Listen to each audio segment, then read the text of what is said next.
Hi, this is Jack Stanley, and I wanted to talk about death. And it's certainly not a subject lots of people want to speak about, of course. It's not something that people find very comfortable to talk about. But it is one of the few things in life that we all will share. Because there is one thing I can guarantee you, and that anyone can guarantee you and everybody else that's walking on this earth, is that we're going to die. It's prearranged. How long we'll be around, who knows? But the end result will remain the end result. And I've often thought about death and questions I have about death, and the fact is that when we die, or when we reach clinical death, is that truly death? There are lots of experiments being done by many medical centers and many scientists and researchers stating the fact that this is not quite so. That although we suffer what we call clinical death, there are parts of our body that take a while to eventually die, to regress and decompose. One of them is the brain. Now the brain changes. There's parts of the brain that continue to show activity hours after death, which is very interesting. And of course, eventually it all stops. But one of the last areas to show signs of life, in a sense, is the brain. It makes you think, even if you think like of Shakespeare, when it's Hamlet's soliloquy, to be or not to be. And then in the sleep of death, what dreams may come.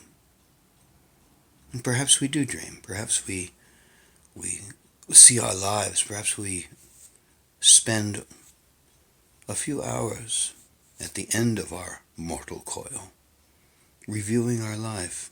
Maybe we see it. Maybe, who knows? None of us are quite sure. But the fact is that death will happen.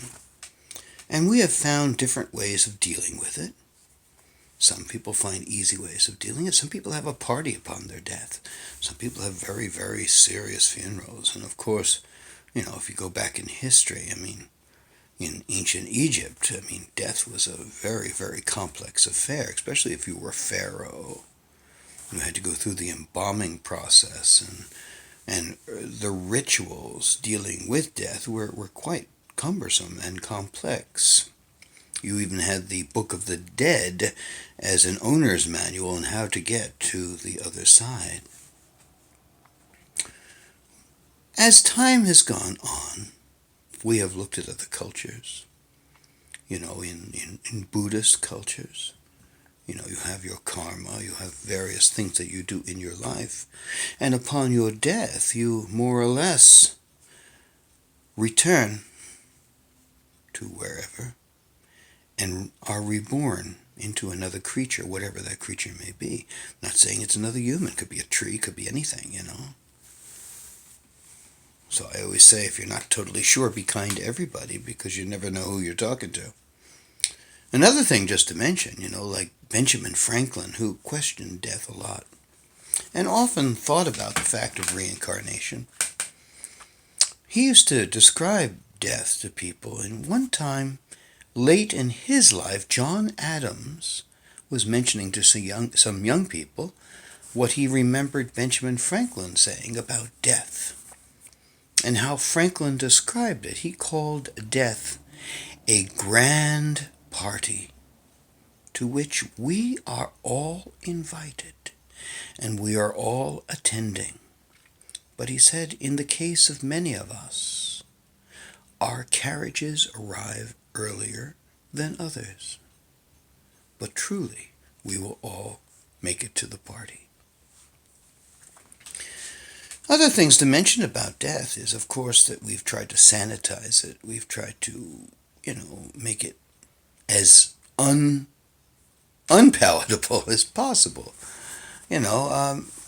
Because To a lot of people, death is a terrifying and frightening thing. And yes, it is. I understand that. There is that tremendous loss. In many respects, it's the living who suffer more from death than the dead. Their suffering is more or less over, hopefully. But for those that are living, the loss, the loneliness, as a partner, as a pair, as a spouse, as a child, as a parent, there's a void that exists. But that's all part of death. And death is very much a part of life. And we have, as humans, and many in the animal kingdom, have looked upon death and tried to deal with it. Look at elephants. I mean, it's amazing. Take a look at how they deal with their death. And take a look at it. Certain animals mourn the death of a dear loved one. Sometimes we are a little blindsided and using horse blinders to look at other creatures and how they deal with death, because it is a mournful thing for many thinking creatures, and there are many thinking creatures on this earth. So as death gets closer to us all, and for those of us who have experienced it many times with friends and family, it is what it is.